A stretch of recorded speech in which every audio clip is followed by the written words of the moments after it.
Hey guys, thanks for tuning in to another episode of Jack's Mechanics. Today we have a D40 Navara. Seems like a 2.5 litre YD25 engine. At the moment it's low on power. The customer complaint is limp mode. Just taking it for a drive and it's got no boost, that's for sure. I wouldn't say it's in limp mode. There is no check engine light. I've tried to scan it just in the OBD, and there is a manufacturer specific code, and we just got a truck in our driveway at work, so I can't go back to the workshop just yet, but this is sort of where we're at with it. 275,000 Ks. I will get you a year. Let's see, we'll just have a look in some data in the OBD side of the scanner. See if we can find anything a bit odd. I mean, airflow rate is maybe a bit high. Always going to be higher on a diesel than it is on a petrol. Got some decent looking rail pressure. You want to see at least 30,000 kPa idle.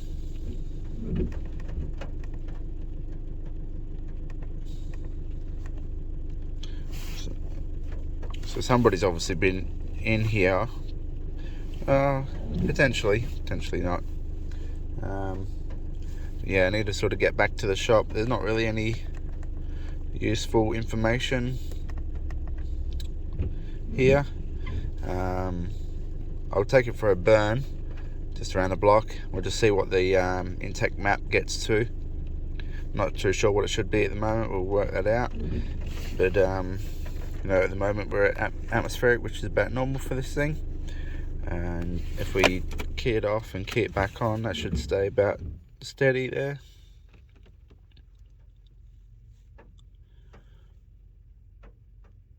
Sort of interesting that it still has some airflow reading.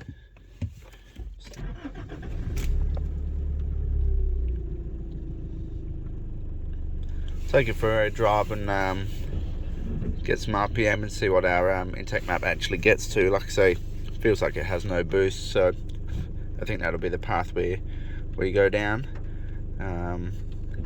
Yeah. So as you can see, just up to 124 kPa at the max. Decent amount of oil pressure, and the airflow rate is pretty low.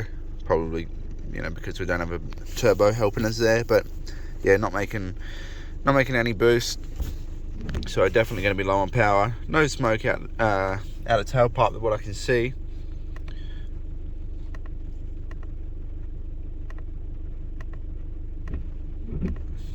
So I could only get it to 53 kilometers.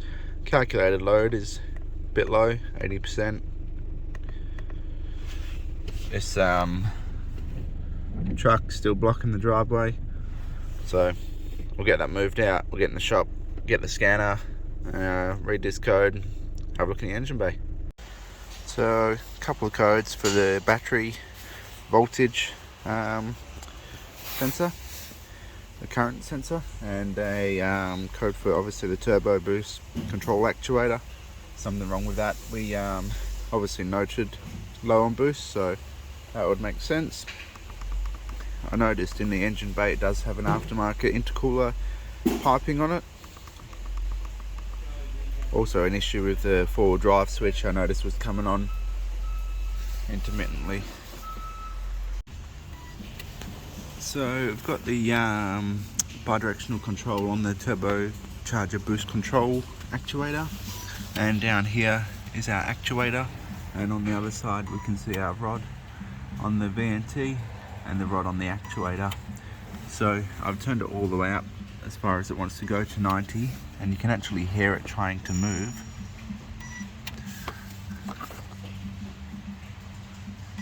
And I can feel it. It's definitely frozen up by something, so I think I'll just spray some spray down here and on here, see if that does anything at all, and I'll pop that rod off and check if it's free.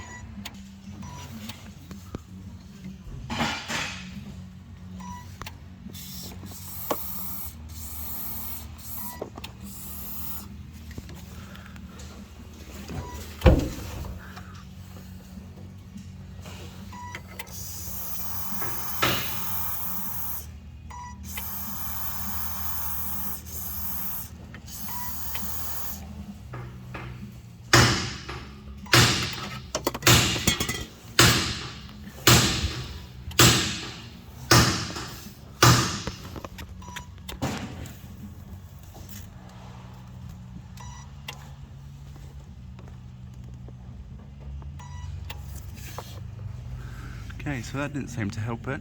Yeah, I'll pop that rod off and see what we've got going on. So we're at this stage with it, guys. I took the intake tube off just to see if the turbo would spin freely, and it does, and that's all nice, but I couldn't get that rod off the back, and with a little bit of research, actually I can't personally take that off. It's got like an internal circlip, so you can't take it off in the car. The actuator was obviously jammed up, and I suspect that is because of the carbon build-up in the back of the turbine housing on the vanes. So I tried to just assist it manually while bidirectionally controlling the turbo, the actuator, and basically I was pushing on it a little bit and it went pop and it came free, but I think whatever was jammed was actually inside the actuator, maybe the gear or yeah, something. But either way, now the rod moves like this.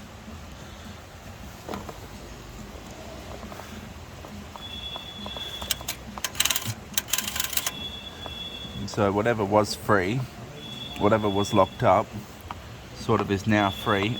It seems like it's jammed up again. Either way, the actuator gear now seems to be stripped off, and this thing needs a turbo. Whether I gave it its last sort of bit of life and it broke, that's a possibility. Either way, it was always going to need a turbo. So we're pricing up the turbo currently, and we'll call the customer and see what he wants to do. Hopefully he wants to do the turbo, and we can show you inside there what it looks like. If not, you know, we'll probably just end the video here, but this may be something that you might want to look for if you have the fault code that I had, and I'll grab that fault code for you. It was P1 something, I can't remember exactly. By the way, this one was the 2012 model D40 Navara, the YD25.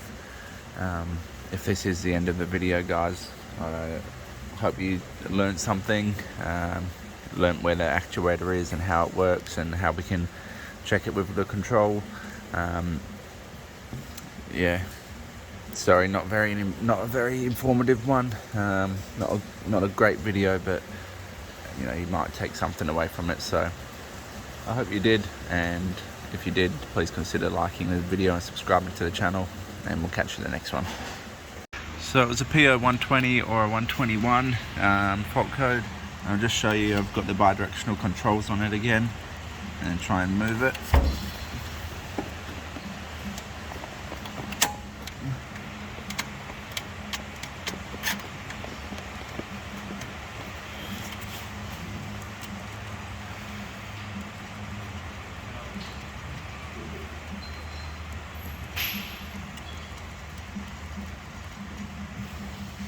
So you can see it is moving down, but when you try and move it back up, it doesn't want to play the game.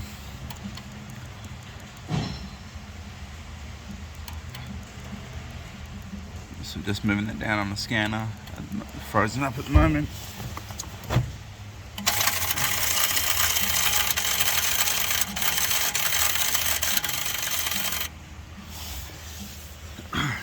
So clearly that gear is stripped out inside the actuator right there, and yeah, you can't replace that, and that needs, so obviously everything needs to be replaced.